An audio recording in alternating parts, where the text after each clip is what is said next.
Hello everyone, welcome back to my channel. আজি ঠাণ্ডা বতৰ যেহেতু সেই কাৰণে পুৰি আৰু গ্ৰীণ মটৰ আলু সবজি ৰেচিপিটো লৈ আহিছো কাৰণ ঠাণ্ডাত গৰমে গৰমে খাই খুব ভাল লাগে সেই কাৰণে ভাবিলো লৈ আহিলো সো দেৰি নকৰাকৈ আজি ভিডিওটো আৰম্ভ কৰো ফাৰ্ষ্টতে আমাক লাগিব বইল আলু মই সম্পূৰ্ণকৈ আলুটো বইল কৰা নাই অকমান কেঁচাই থৈ দিছো আৰু এফালে গ্ৰীণ মটৰ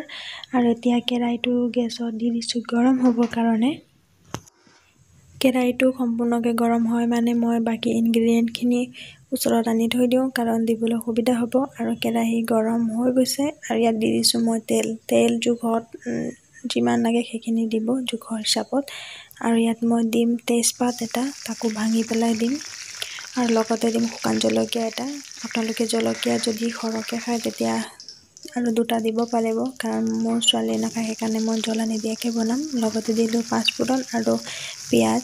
এতিয়া পিয়াজটো অকমান ব্ৰাউন হোৱালৈকে ভাজিব লাগিব আৰু ইয়াত দিলো আদা নহৰু পেষ্ট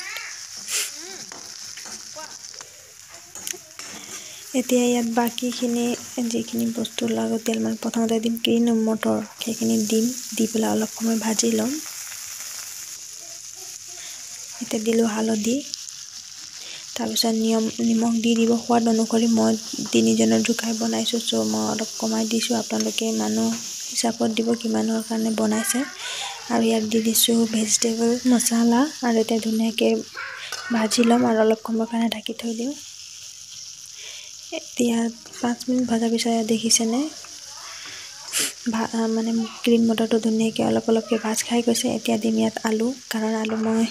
অলপ হাফ বইল কৰি থৈছো সেই কাৰণে অলপ দেৰিকৈ দিম এতিয়া ধুনীয়াকৈ আলুখিনি ভাজি লম এয়া নভজাকৈ যদি আপুনি পানীত দি দিয়ে তেতিয়া মানে খাবলৈ ভাল নালাগিব সেই কাৰণে আলুটো সম্পূৰ্ণকৈ ভাজ খাব লাগিব এতিয়া অকমান সময় ঢাকি পেলাই আলুখিনি ভাজি লম সো फ्रेंड्स এয়া দেখিছেনে আলুখিনি কি ধুনীয়াকৈ ভাজ খাই গৈছে এয়া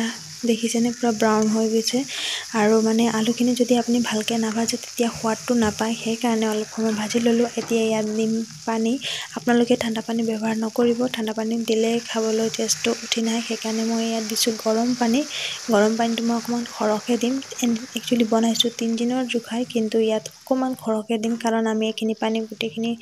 আৰু উতলাম কমেও 10-15 মিনিট উতলাই পেলাই পানীটো আধা সমান শুকাই দিম আধাখিনি শুকাই দিম এতিয়া ইয়াত দিছো ধনিয়া পাউডাৰ এয়া হল জিৰা পাউডাৰ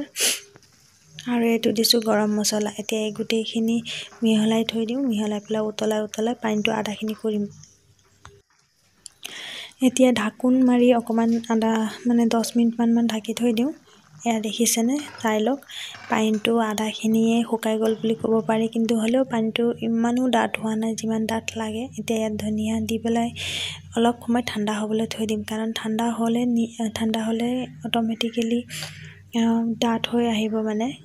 সবজিটো সেই কাৰণে অকমান পাতলাকে থৈ দিছো এতিয়া বৰ্তমান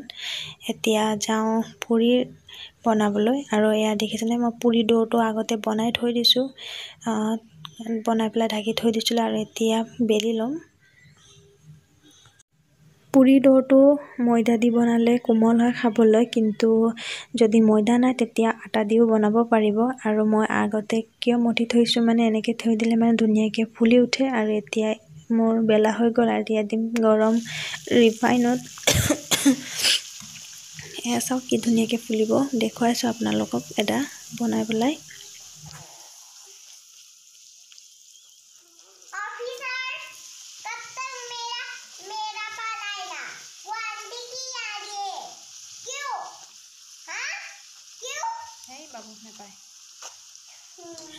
আৰু এফালে ছোৱালীকো লাগে পুৰি বেলিবৰ কাৰণে সেই কাৰণে তাই কৈ আছে মোৰ পাল কেতিয়া পৰিব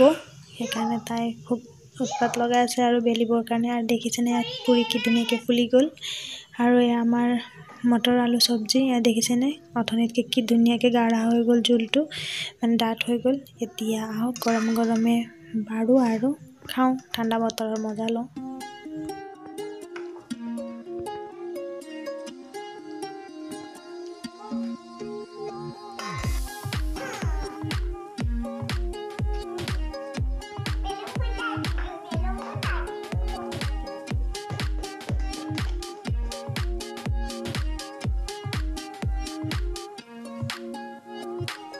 সো ফ্ৰেণ্ডছ, আজিৰ ভিডিঅ'টো চাই কেনেকুৱা লাগিল কমেণ্ট কৰি জনাবলৈ নাপাহৰিব। মটৰ আলু চব্জি পুৰি সৈতে খাই কেনেকুৱা লাগিল সেইটো কমেণ্ট কৰি জনাব। যদি ভাল পায় তেনেহ'লে লাইক, কমেণ্ট আৰু শ্বেয়াৰ কৰিবলৈ নাপাহৰিবলৈ। আজি ভিডিঅ' চোৱাৰ কাৰণে বহুত বহুত ধন্যবাদ।